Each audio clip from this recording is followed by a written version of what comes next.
نازنین ناز نکن در رو کسی باز نکن نازنین غر نکن زندگی موزه نکن زندگی موزه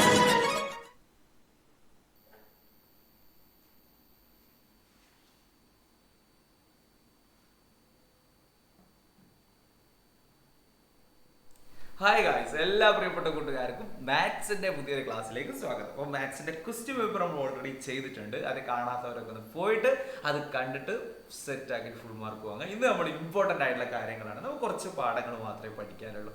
ആ പാഠത്തിൽ എന്താണ് ആ പാഠത്തിൽ പഠിപ്പിക്കുന്നത് എന്നുള്ളത് ചോദിച്ച് അല്ലെങ്കിൽ അത് നമ്മൾ മനസ്സിലാക്കി കഴിഞ്ഞാൽ നമുക്ക് ഫുൾ മാർക്ക് മാത്സിന് സ്കോർ ചെയ്യാൻ വേണ്ടി പറ്റും ഇല്ലേ.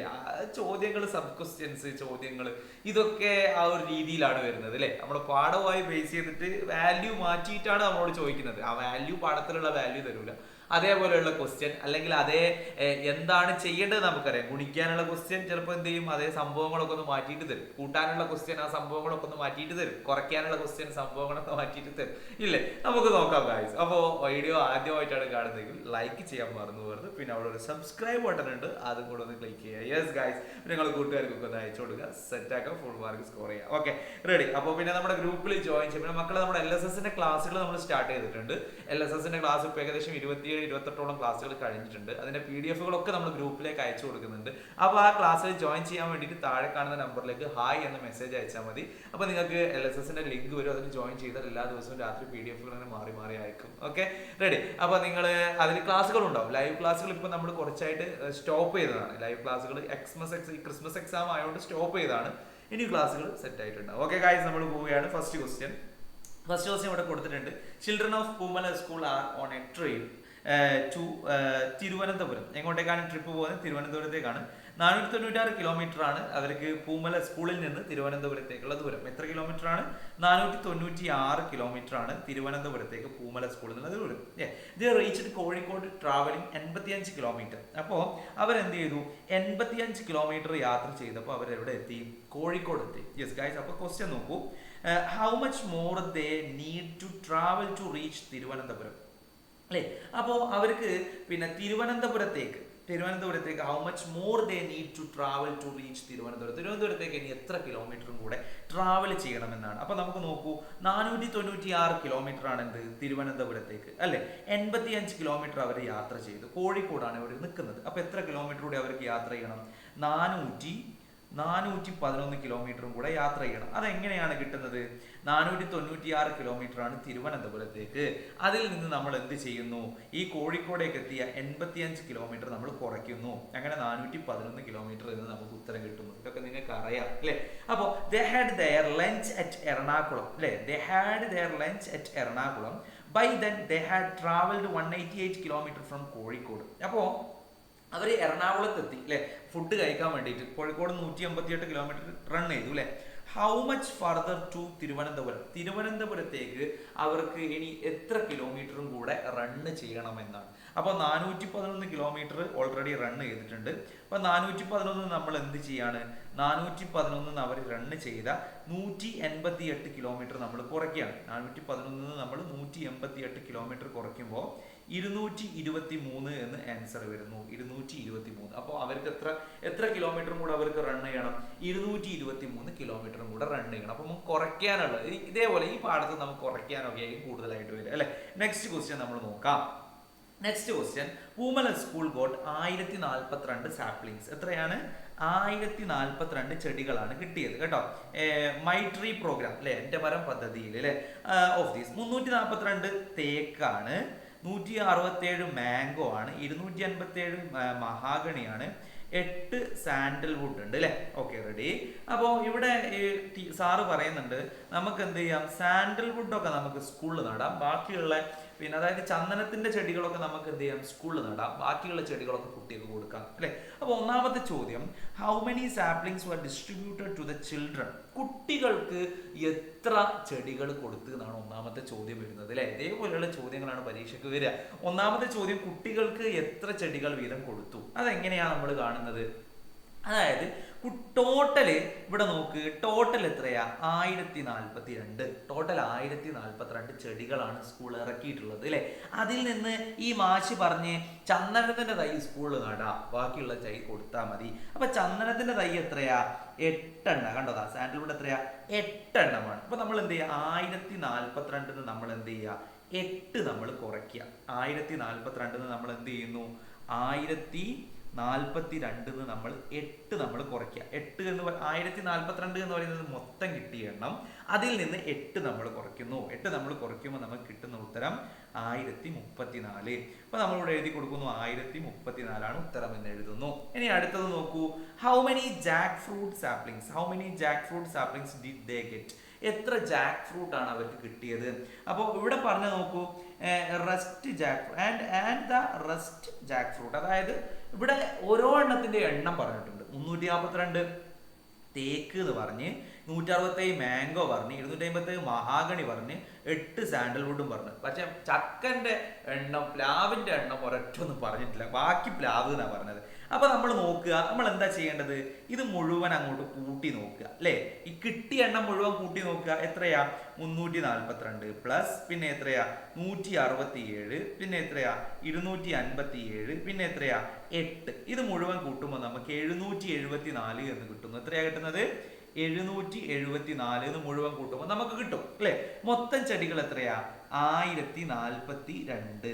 1042 ആണ് മൊത്തം ചെടികൾ. അപ്പൊ നമ്മൾ എന്ത് ചെയ്യുക? ഈ 1042 774 കുറച്ച് നോക്കുക. 1042 774 കുറയ്ക്കുമ്പോൾ 268 എന്ന് ആൻസർ കിട്ടും. അപ്പൊ നമുക്ക് 268 ചക്കന്റെ മരങ്ങളാണ് കിട്ടിയത് അല്ലെ. അങ്ങനെ കിട്ടി അല്ലെ. റെഡി? ചക്കന്റെ മരങ്ങൾ അല്ലെ. ഇനി അടുത്തത്, after 3 months 62 saplings distributed to the children withered and died. How many are left? അപ്പൊ കുറച്ച് മാസം, 3 മാസം കഴിഞ്ഞപ്പോ മക്കൾക്ക് കൊടുത്ത പിന്നെ ചെടികളിൽ നിന്ന് 68 എണ്ണം നശിച്ചുപോയി. അപ്പൊ ഇനി ബാക്കി എത്ര എണ്ണം ഉണ്ടാവും? അപ്പൊ മക്കൾക്ക് കൊടുത്തത് എത്ര എണ്ണം? മക്കൾക്ക് കൊടുത്തത് നമ്മൾ എത്ര എണ്ണം? 1034 എണ്ണാണ് എന്ത് ചെയ്തത്? മക്കൾക്ക് കൊടുത്തത് അല്ലെ. അപ്പൊ നമ്മൾ എന്ത് ചെയ്യുന്നു? 1034 നിന്ന് ഈ പറഞ്ഞ 68 എണ്ണം കുറച്ച് നോക്കുന്നു.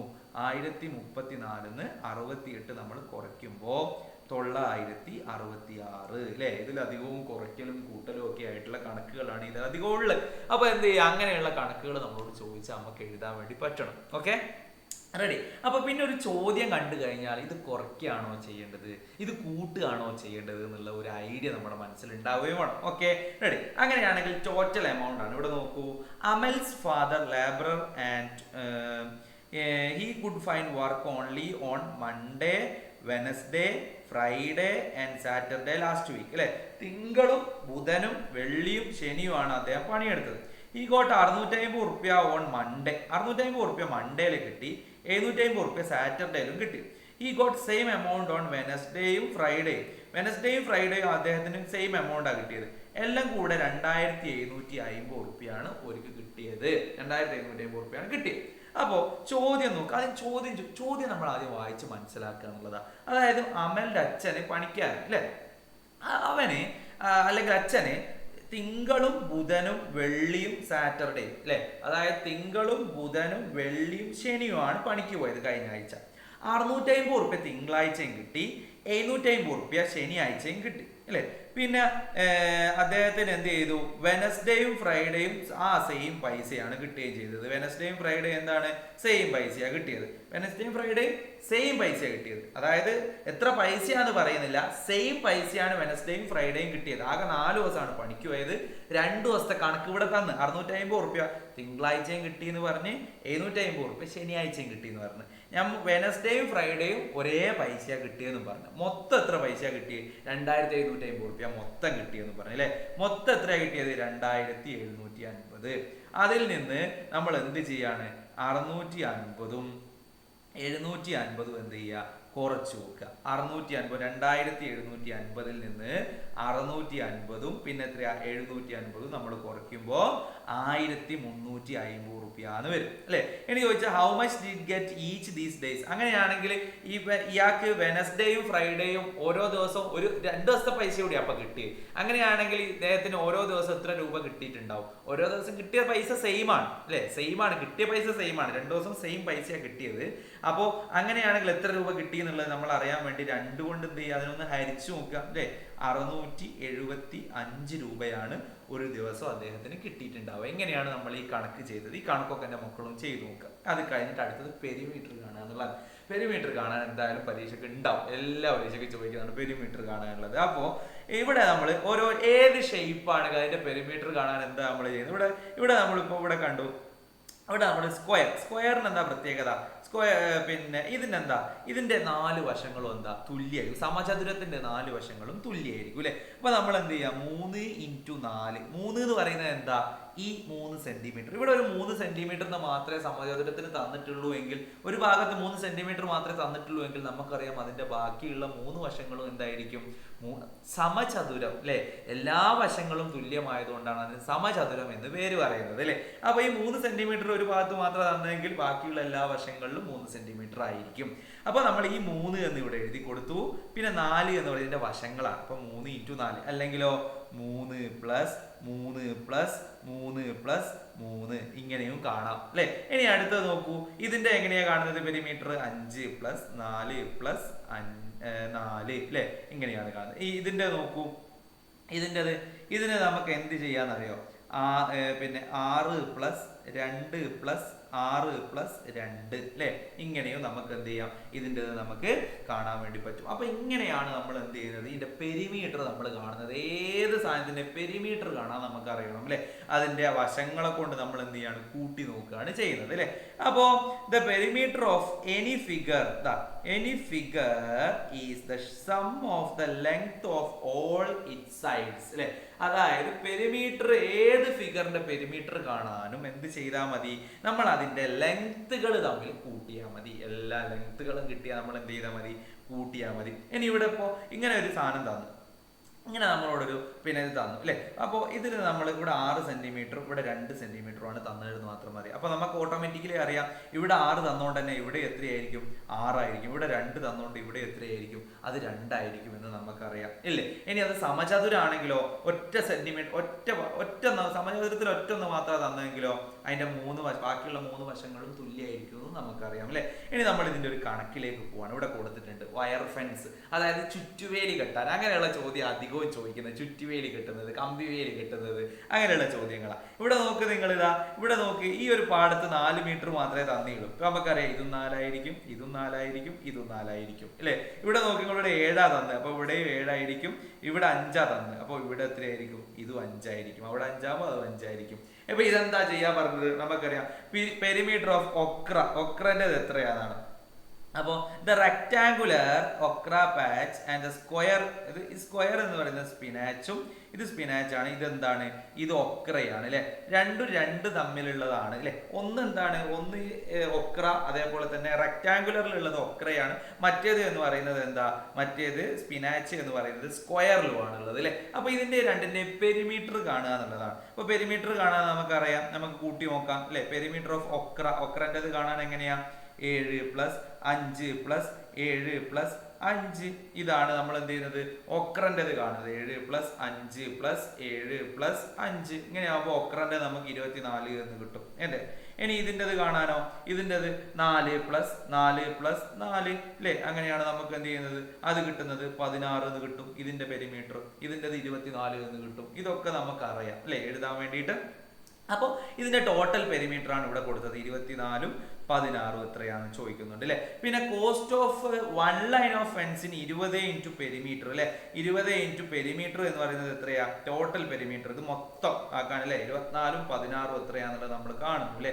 പണ്ടിട്ട് ഇപ്പോൾ 40 എന്ന് കിട്ടുന്നു. അപ്പൊ 40 × 20 എന്ന് പറയുമ്പോൾ 800 രൂപയാണ് എന്ത് കോസ്റ്റ് വരുന്നത്. ഇനി ഇത് 5 ലൈൻസ് ആണെങ്കിലോ 800 × 5 അല്ലെ. 800 × 5 എന്ന് വരും. 4000 രൂപ അതിന്റെ കോസ്റ്റ് വരുന്നത് കാണാം അല്ലെ. ഇതൊക്കെ നമുക്കറിയാം. ഇതേപോലെയുള്ള കണക്കുകൾ എന്റെ മക്കളൊന്ന് നോക്കി വെക്കുക. ഇനി അതേപോലെ തന്നെ അടുത്തത് ടുഡേയ്സ്, ഇത് നമ്മളിപ്പോ പെരിമീറ്റർ കാണുന്നത് നമ്മൾ പഠിച്ചു. തൊട്ട് മുമ്പ് നമ്മൾ കുറയ്ക്കേണ്ടത് പഠിച്ചു അല്ലെ. കുറയ്ക്കുന്നത് കുറച്ച് വരുന്നത് പഠിച്ചു. ഇനി അടുത്ത് നമ്മൾ ഗുണിക്കാനുള്ളതാണ് അല്ലെ. Today is Manu's birthday. 5 packets of milk were bought to make payasam. എത്ര പാക്കറ്റാ, 5 പാക്കറ്റ് പാലാണ്. The price of 1 packet is 18 rupee. 1 പാക്കറ്റിന് 18 റുപ്യാണ്.